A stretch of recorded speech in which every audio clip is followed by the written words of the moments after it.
Well, I've learned a valuable lesson about trust.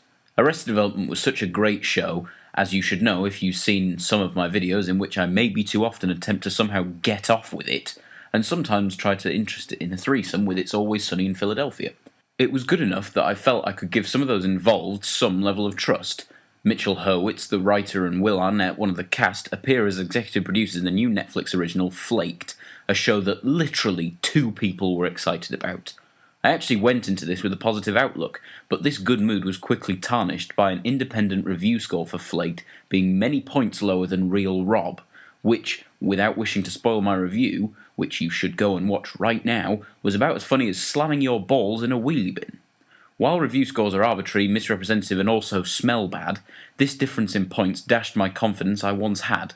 Well, after watching the whole thing, I can state with complete confidence that this is better than Real Rob, but that isn't really a compliment, as so is eating a nettle sandwich with a mouthful of ulcers. Flake shouldn't start celebrating, as it isn't what I'd call good. It's alright. It's bearable. It does portray its arsehole of protagonist as some kind of tortured hero, but that was an emotional leap I found myself making on my own sometimes, not just because the executive producer was telling me I should feel sorry for him. Chip something or other is a man who tells a load of lies, and this series is him dealing with the consequences of these lies through the medium of inane conversation. Will Arnett is thoroughly underutilised in this series because he is a brilliant, amazing, and another complimentary adjective, whereas the role of Chip could have been played by a scowling face drawn on a paper plate. The best performance is the bloke who plays Dennis, which is a shame because he does not get interesting in any way until past the halfway mark. Okay, there are some good points. While I'd like to complain that the secondary characters all exist purely to disapprove of what Chip is doing, they actually all have interesting backstories. Well, 2 of them do.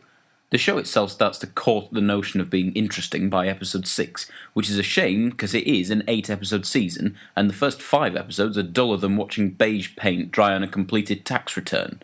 These episodes had me shouting, "I don't care," at the screen.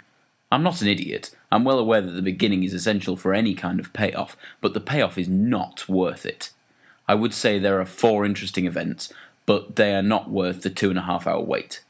Maybe I'm just a grumpy and impatient twat with no friends and a growing feeling of self-loathing, but my biggest problem was there just wasn't enough stuff.